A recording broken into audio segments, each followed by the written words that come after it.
power plant concept. Now, ang geothermal power plant, iba-iba yung schematic niyan, depende sa problem. Pero please remember na ang geothermal galing sa dalawang salita, geo meaning earth, thermal meaning heat. So basically, we're harnessing the heat energy from the earth. So para siyang steam power plant, pinagkaiba lang yung source of steam. Sa steam power plant, ang source ng steam natin, boiler. Sa geothermal power plant, ang source ng steam natin, production well.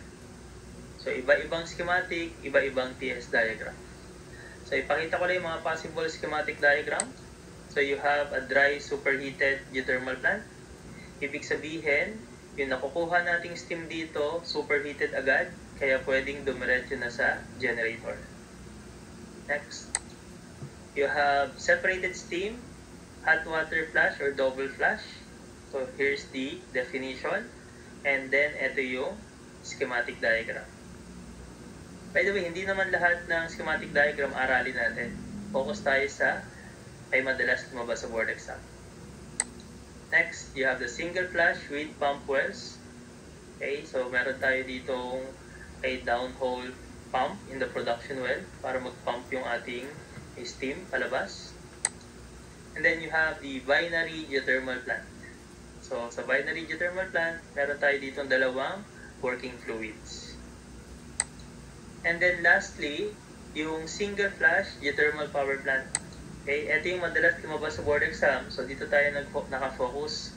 So you have point 1, okay, mass ng groundwater. Point 2, point 3. Okay, so sa separator, isa-separate ko yung tubig dun sa steam. So kaya tayo may separator. So paglabas sa separator, steam na siya. So yung steam yung papasok sa turbine. Mag-expand yung turbine, magpo-produce ng work.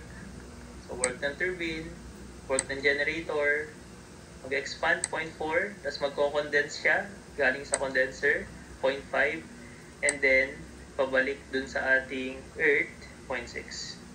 Now pwede tayong mag-energy balance. Okay, heat exchanger ang condenser. The heat rejected sa condenser, yun din naman yung heat absorbed ng cooling water. So energy balance. So para makuha yung QR, MS delta H, H4 minus H5. Para makuha yung heat ng cooling water, MCP delta T. So, mga basic formula. Now, ang gawin natin, since medyo mahirap mag-solve using schematic, kailangan kaya natin siya i-convert sa TS diagram. So, kabisaduhin natin yung TS. So, ito yung TS diagram ng liquid-dominated geothermal plant. Ito yung madalas lumabas. So, liquid-dominated, ibig sabihin, andito yung point 1. Saturated liquid. So, from point 1, ito throttle natin papuntang separation pressure. And then, dito tayo magse-separate ng steam tsaka ng liquid. Okay, point 3, saturated vapor. Mag-expand isentropic sa ating turbina hanggang ma-reach yung pressure ng condenser. Isobaric hanggang maging saturated liquid. And then, point 6. So, mass ng groundwater, mass ng steam. Okay, you have quality 2. Work ng turbine yung part na ito, and then QR. Then the rest are basic formula na. So nakikita na dapat natin yung formula by inspection. So efficiency ng cycle, output over input. Ang output mo, work ng turbine. Ang input mo nandito, mg multiply sa h1. So output, input. Paano makuha yung work ng turbine? ms delta h. So ang papasok at lalabas na mass is mass ng steam. And delta H, H3 minus H4. Okay, paano makuha yung QR? MS, delta H, H4 minus H5, difference of enthalpy. Or, pinaliwanag natin, equal sa heat absorbed ng cooling water, MCP delta T. Paano makuha si X2? Ang X2 is ratio ng mass, quality, dami ng steam over total. So, MS over mg. So, ratio ng mass. So, palatandaan ko dito, massage or message, MS over mg. Kaya para makuha yung work turbine actual, multiply mo efficiency ng turbine. Para makuha mo yung work ng generator, multiply mo efficiency ng generator. So, ito yung overall concept ng geothermal power plant. Next. Okay. Pinaliwanag natin kanina na yung process 1 to 2, throttling process. Ibig sabihin ng throttling process, constant enthalpy. Meaning H1 equivalent sa H2. Now, para makuha si H1, that is HF sa pressure 1. Para makuha si H2, since may quality yan, HF plus X2, HFG. Or kaya naman, pwede kayong mag-mode 3-2. So kung nakikinig kayo ng ating Thermodynamics 3, pinaliwanag naman yung mode 3-2. Kung nakalimutan, okay, ulit-ulitin natin dito. Sir, gusto ko makuha yung X2 using mode 3-2. So ilagay mo dito yung given, lagay mo dito yung required. So meron tayong enthalpy. So lagay mo dito enthalpy, lagay mo dito quality. So partner-partner. HF to partner 0, HG to partner 1. Tapos you press AC. By the way, nasa pressure 2 tayo ha. Pag pinindot nyo yung AC, para makuha nyo si X2, ang kailangan nyo si H2. H2Y hat, lalabas si X2. Saan manggagaling si H2? Okay, this is throttling process. So yung H2 equals sa H1 equals sa HF sa property 1. So ganun yung proseso. Next. Okay, para makuha si H3, HG sa P3. Para makuha si H4, mode 3-2. Para makuha si H5, so S4Y hat, lalabas yung H4. So pinaliwanag na natin yon. Para makuha si H5, HF sa pressure ng condenser. Again, yung S4 equals sa S3 equals sa SG ng P3. And then lastly, H6 is HF sa pressure ng separator. So those are very obvious from the TS diagram. Okay. And then last but not the least, para makuha natin yung number of wells regarding sa geothermal power plant, okay, kunin nyo lang yung mass ng groundwater na kailangan, i-divide nyo lang sa capacity of each well. So kapag kinuha nyo yung mg, divide sa capacity of each well, makakuha na natin yung number of wells na kailangan sa problem. So these are the overall concepts sa geothermal power plant. More on the same vibe or analysis ng steam power plant. Okay, yung part na dito lang yung nagbago. So kailangan lang you have your guide, TS diagram, at nakapag-practice tayo. Okay, so ang gawin natin, sample problem tayo. Let's try problem solve. Okay, in a geothermal power plant, the mass flow rate of the groundwater is 400 kg per second, and the quality after throttling is 20%.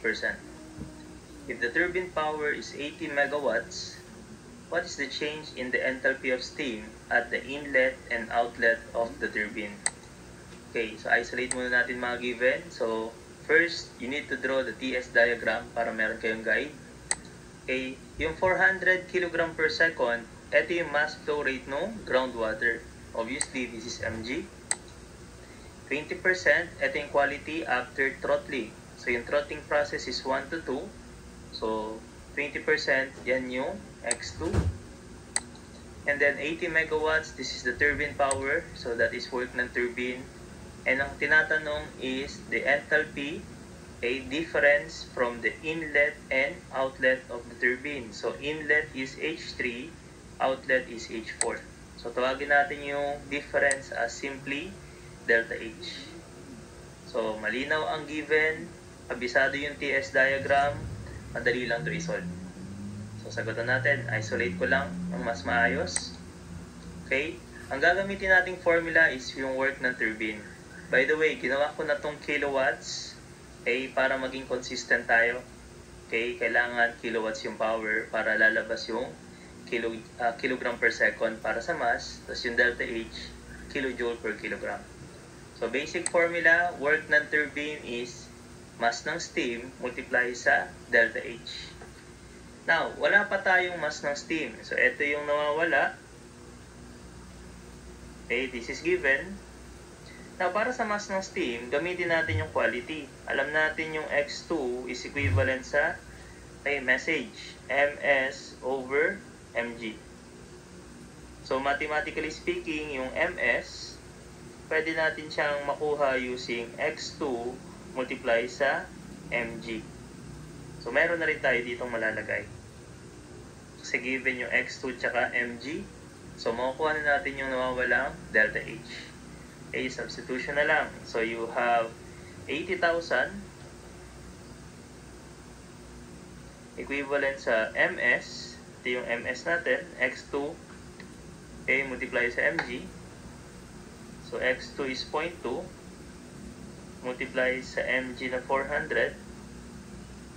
Okay, multiply natin yan sa delta H. This is one unknown, one equation. Kahit maglagay ka ng units, okay lang naman. So, this is kilowatts. Ibig sabihin ng kilowatts, kilojoule per second. Okay, this is kilogram per second. Tapos, yung na-anticipate mong unit ng delta H, kilojoule per kilogram. Okay, so, cancel out kilogram. Consistent tayo sa kilojoule per second. So, kailangan talaga yung power naka-kilowatts. Okay, so 8,000 or 80,000 equivalent sa 0.2 multiply sa 400. Okay, multiply natin sa alpha x. Okay, so this is one unknown, one equation. Shift solve na lang. So, ang delta H natin should be 1,000 kilojoule per kilogram. So, a simple question, formula dependent, use TS diagram for the guide.